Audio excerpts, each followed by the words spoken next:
And good morning and welcome to Nature Watch. Nature Watch is sponsored by Waddell's Nursery, Floral, Garden, and Bird Center at the corner of 12th Street and Millam Road. Now your host of Nature Watch, Gary Miller. Good morning, sir. Good morning. I'm tripping over my words. I think I'm a little excited today because it's the 22nd of March. It's actually the first Saturday of spring, which means that somebody was coming out of hibernation today. Exactly. I think it's that animal called the Kalamazoo Andy. Should hear from him soon. That would be one Andy Waddell over the garden fence after this show and after the 9 o'clock news right here on WKZ. Also have your fingers ready to dial 269-382-4280. You should have them ready to dial here, too, because we're talking nature for the next half hour, and the weather is definitely, wow. Roller coaster, like usual. Actually, those sprinkles that Sarah mentioned, the possibility, there was a few that came down in the windshield on the way in. Earlier this morning, I was watching her newscast, and she mentioned that so far, the average high temperature in March has been 51 degrees. Which has been very warm. Yes. That is 9 degrees above average. Yes. But we'll probably lower that here in the next week, or almost about a week. Though a week from the day, I was just looking at the forecast, we might be up near 70 for a high. Hang in there, everybody. First day of spring on Thursday, we had snow. Just keep in mind our average high for this time of year is in the upper 40s, so we're about 10 degrees down. Yes, which is not bad. I consider that to be seasonal. Oh yeah, we always get those fluctuations. Seasonable chill. And actually looks fairly dry. We have a little bit of that white stuff mix coming down here but we need moisture. The drought. I looked at the drought monitor last night. Was that copy paste every week? Well, actually, the dry areas and the severity of the drought keeps increasing in size. Yeah. We're not getting the precipitation that we need. Exactly. So I was talking to a customer yesterday, and they were asking about watering. We were talking a little bit about watering and that. If you have plants that you planted in the last 2-3 years, especially because they're still developing that root system, the ground's not frozen right now. You might want to think about start giving them a little drink of water now and then. The ground is really dry. I mentioned several weeks ago that if you drive around, you can see the white pine needles are wilted. That's a bad sign. They're thirsty. And with all the wind we've had lately, little minor dust storms have popped up. Oh, yeah. So that dust we had here a little over a week ago or so, that was dust from the plains. Yeah. Well, my comment, I remember that, but my comment was more related to watching it come off people's driveways out in the country. Literally, you see this big sheet of dust blowing across the road. We do need some rain. We also need to give away a trivia, gift certificate. See, I'm tripping over my words today. $20 gift certificate. I think Jim got some extra sleep last night or something. He seemed really excited today. I got less sleep than I wanted to, and it was not, I didn't plan on it. But $20 gift card up for grabs for Gary's trivia question. First correct caller, 269-382-4280. We'll get that gift card if you can answer this question. So my question today is actually involving ruby-throated hummingbirds, because they're moving north gradually here. Ooh. And so my question today is, how many hours does it take, and this is average, how many hours does it take a ruby-throated hummingbirds to cross the Gulf of Mexico during migration with favorable weather conditions? So how many hours? And I'm going to be somewhat lenient, plus or minus 10% of the answer. 10%? Plus or minus 10%, because there's a variation, but there's a pretty common average that they say. It's a little bit of a range, so I thought, I'll give a range here in the correct answer. Well, I'm going to let you do the math today on that. 269-382-4280. It's actually pretty easy. How many hours does it take ruby-throated hummingbirds to cross the Gulf of Mexico during migration with favorable weather conditions? First correct caller right here, 382-4280. You'll get a gift card. So actually on the way in this morning, I had to stop for some deer crossing the road. They were actually running down the road. I had to actually stop, wait for them to get out of the way. And they were not full grown, but there are probably some teenagers just running around this morning. And then I was coming up 131, and just south of the 131 I-94 interchange, there's a group of 4 turkeys standing on the shoulder of the road. Literally wild turkeys. Mm-hmm. They're sort of watching traffic. And actually there was a male and some hens there, so Tom was sort of fluffing his feathers up and trying to show off so to the hens. There you go.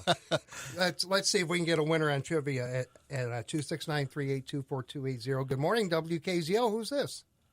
This is Will. I guess 12 hours. Oh, so that's a good guess, but I'm going to tell you on the low side. You're on the low side. Even with the 10%? Even with the 10% plus or minus. Okay. Try again. 382-4280.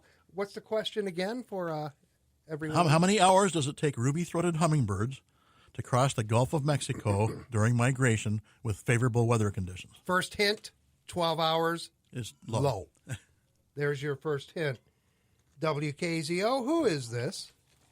Karen Burzens. Karen, good morning. Want to take a shot at this? Good morning. Yeah, I'm going to say maybe 19. Oh, 19 hours. That's actually a good guess, and you're within the 10%. 20 hours is what the average is typically. Woohoo! So we have a winner. Fantastic. There you go. Karen's our big winner, $20 gift card to Waddell's. Can you hold on the line by chance?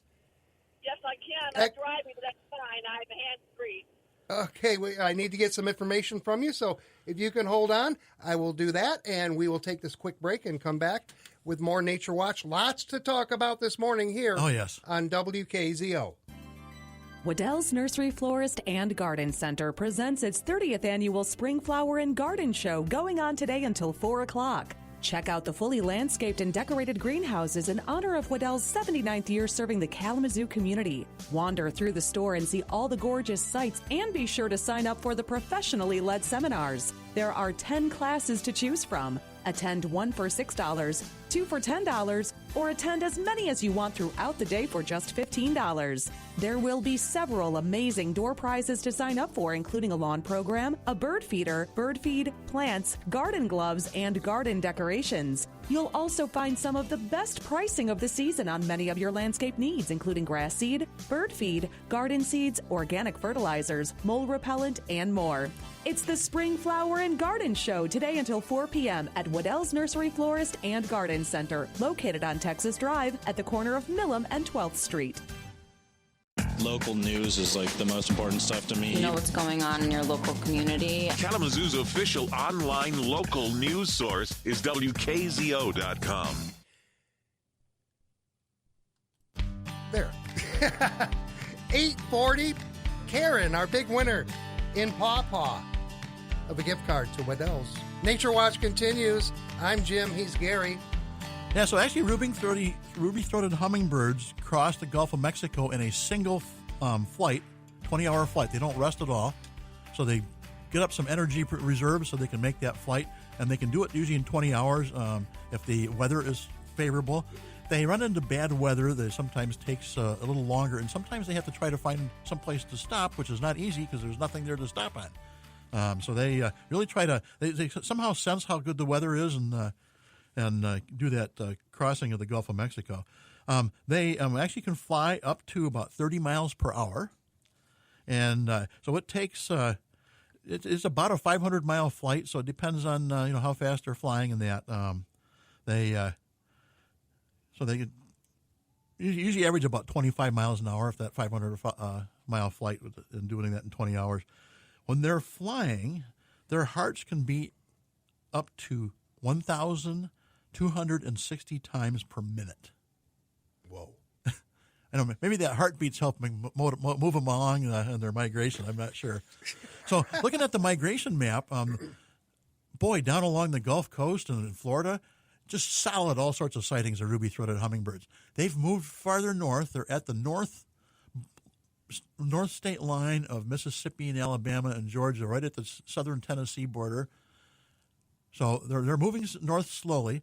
Last year, in about 3 weeks, if they go same time as last year, 3 weeks they're going to be here. And with the temperatures, we might see them a little sooner. So it might be worthwhile getting, if you haven't cleaned those hummingbird feeders out or you need a new feeder, get those feeders out. And in the next probably week or week and a half, especially with those warmer temperatures, sometimes we get some early scouts that come up ahead of everybody else, and we have those continuous warm temperatures, and we're up in those 60s or so, maybe up near 70. We may see them a lot earlier this year. It depends on how the weather goes.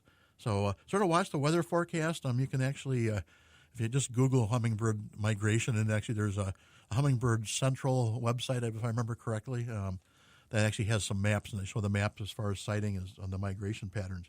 There's a couple other migration maps too that would have various bird species. So they actually fun to watch and see how they're coming north. Some disheartening articles this last week. I guess sort of makes it so throw it on the sad curve. The Michigan DNR and MDAR, Department of Agriculture and Rural Development, put out a press release. They found invasive woolly adelgid in Manistee and Van Buren counties, and Van Buren County is coming close to Kalamazoo. So I mentioned that because if you're out and it's warm and you're out and about walking around, make yourself aware of those different invasive species. We've got spotted lanternfly potentially moving this way. The spongy moth, egg masses. So watch those for those egg masses and various signs when you're, especially walking out in nature. Look at the DNR website. They have some fantastic photos how to, what to look for, or lookalikes that are actually not detrimental. They're beneficial insects. So be aware of those. So when you're out and about, that if you do find something, you can take the correct action to maybe if it's a spotted lanternfly, see it and squish it and then report it. So right. This last week I saw more turkey vultures flying around, which is a good sign. It looks like it's going to stay on that warmer side. And sandhill cranes are in the migration mode right now. They're really moving up here. I'm guessing some of these cranes, some of them will nest around here. Most of these sandhill cranes are going to nest further north. And it was interesting to look at. I always can see that, but especially this time of year, the variation in the colors on them. There's some that are very, very gray, and some of them that are quite brown in color. So if you have a chance and you can see some of those sandhill cranes, so they've been out grazing in some of the fields. I've seen them in some of the little wet areas too, just for a warmer area to stop at night. So take a look at that.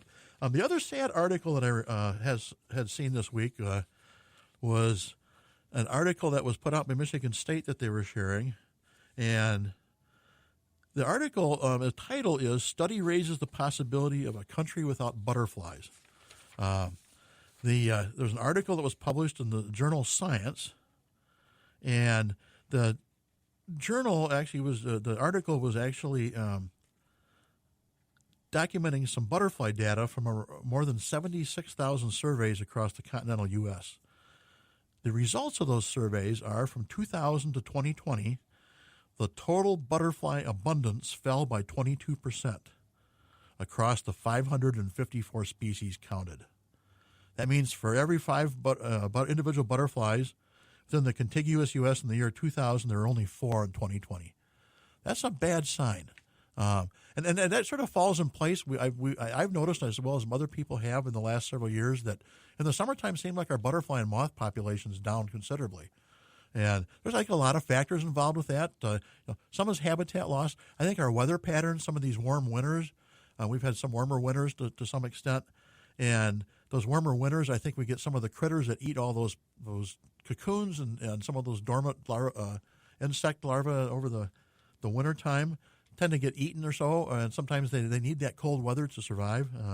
So I know quite a few factors involved, but so something to keep an eye out. If you can, something to think about getting some maybe some habitat, adding some native plants in your yard to get maybe some more pollinators and some of those butterfly and moth larvae to get them to feed. So something to keep an eye out for. So this week I had to laugh a little bit about this. We should have had Sarah Flynn call in today. So this next week, tomorrow, in fact, is World Meteorology Day. So, sort of celebrate all the meteorologists out there. If you're like me and you're sort of that backyard meteorologist, you have those, thermometer and you've got a rain gauge out in your yard or two, like I do. There's a word for that. It's called amateur. Yeah, true. I qualify.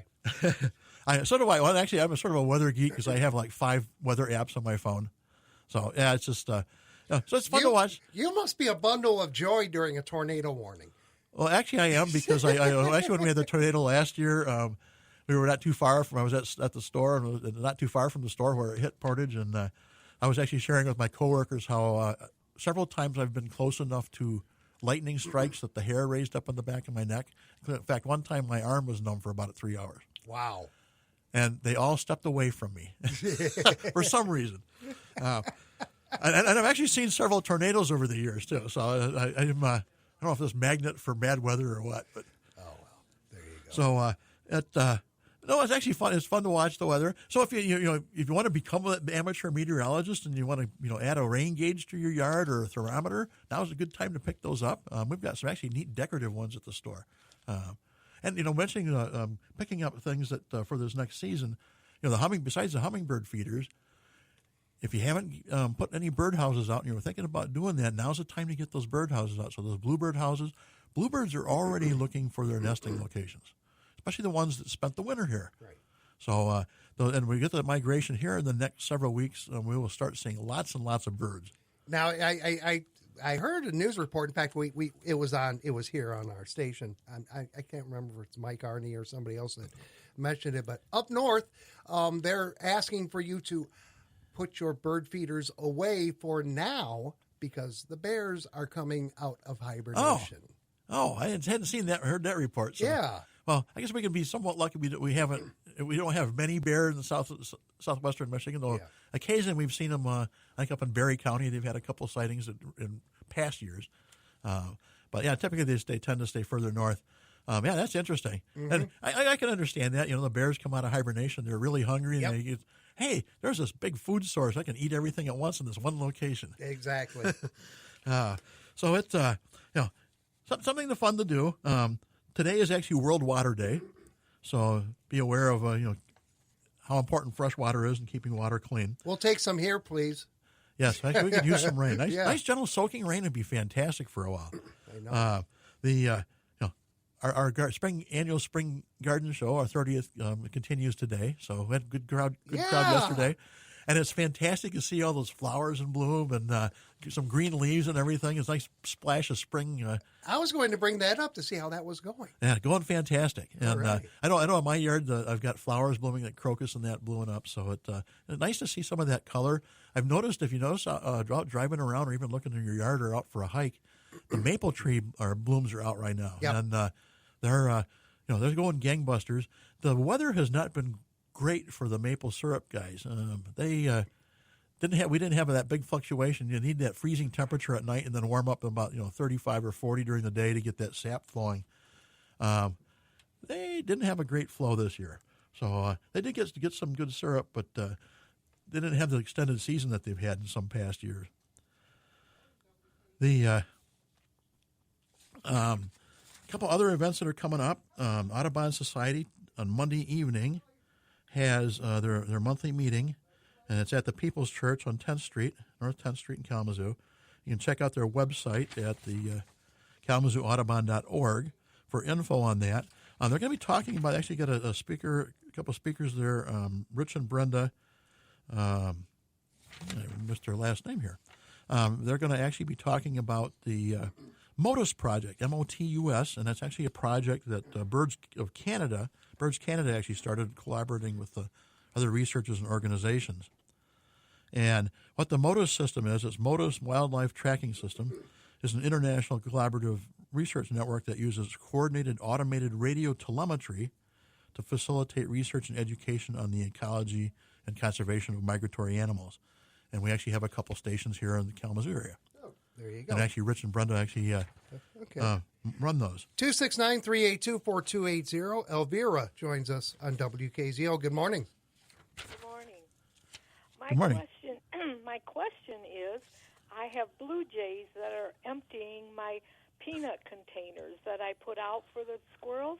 The last few days, they keep it empty. They come so quickly, one after another, they can't possibly be eating them. What are they doing with them? They're storing them. So I bet if you were to go out and do look at a little investigation around your yard, and maybe you have to do this maybe from a second-story window if you can, look and see if you can see into your gutters. Blue jays are notorious for storing food in gutters. So what they're doing is they have this all of a sudden food source, and they're thinking ahead, hey, we're going to have some young to feed pretty soon. We're going to need some extra food sources here, so we're going to stockpile. And hey, this feeder's here. We'll just take all this food from the feeder. So they're storing a lot of it for getting ahead of time here. No, and storing in gutters. They at least in my house, they've in the past have stored, which is isn't a really good spot. You wouldn't think, because rain's going to make it wet, it's going to swell up and everything. But I've had them store food in my gutters before, so that's some place to look. I mean, you look at some of the trees and the branches, especially if you have a tree that's got some bark that's a little bit loose. Sometimes they'll tuck them into nooks and crannies too with that. Okay, they seem to go to the neighbor's pine trees. Oh, so they might put them. Sometimes they even put them like at where a branch meets the trunk. That little spot. Sometimes they'll just set them right there too. They're stockpiling, getting ahead of time here, just anticipating that they may need some extra food here for a while. Oh, I had no idea. Okay, well, thank you so much. Well, thank you for calling in. Thanks, Elvira. We appreciate it. 382-4280. If you want to join in our last few minutes, we have about 4 minutes left. So Ish. Yeah, ish. Kalamazoo Area Wild Ones actually has a meeting coming up this next week too. On Wednesday, and their monthly meeting. It's at Portage District Library. You can check out their website. They're going to be talking about Jesse Lincoln's going to be talking about the Gordon State Game Area and some of the little microenvironments there and habitats, and how development and nature has been adjusting those communities. Jesse's with the Michigan Natural Features Inventory as a plant ecologist. That'd be interesting. The Run for the Trees is still open registration. They actually ask that you register by the 1st of April. The DNR website has a link to that, or you just search for Run for the Trees or Happy Little Trees. It's a virtual 5K. You've got 9 days to do it, so you can do a little bit a day, and helps the DNR get some more funds to plant more trees in the various areas. You get a neat T-shirt. It's got a picture usually of Bob Ross on there, so makes it interesting. And help out the DNR a little bit with that. Get some more trees planted. The field ornithology class is still registering at Kellogg Bird Sanctuary too, so that's something you can do a Zoom link just to get the lectures, and so that may be something to think about doing. If you can do them in person, they're going to do some field trips in that too. So they have different fees for the different levels. So check out the Bird Sanctuary. Think about baby birds coming up. We're going to have some baby birds soon in the nest and that. And one of the questions that's always asked: can you touch a baby bird or will the parents abandon it? And actually, birds don't have a sense of smell. They're not going to bother that. So if you happen to see a baby bird, it looks like it doesn't have any feathers on it, so it hasn't fledged from the nest. If you find the nest nearby, just put it back in the nest. Okay. If you know it's that nest. I do have Jamie on the phone. She actually wants to ask you a question about your event today at Waddell's. Oh, okay. Yes, Jamie. Yes, not a question, but I want to encourage everyone that's listening to go to the Waddell's today. When we went yesterday, it is another delightful place. It just will encourage your spirit. Hope, it's gorgeous from the time we walked in and then through the doors into the actual event. It is beautiful, absolutely beautiful. Everywhere you look, it is beautiful. It just is, just was amazing. Every year they do better than the year before, and so I encourage people to go, take the time. Even there was food vendors there, and it just, like I say, everywhere you look, it's just beautiful.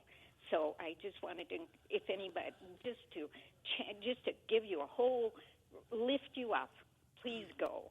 Thank you. That's great endorsement there, and it's actually it's gives you that great feeling like, hey, spring is actually here. Yes, you got those flowers in bloom, and yes, I wanted to buy everything, but we live in an apartment and we can't do that.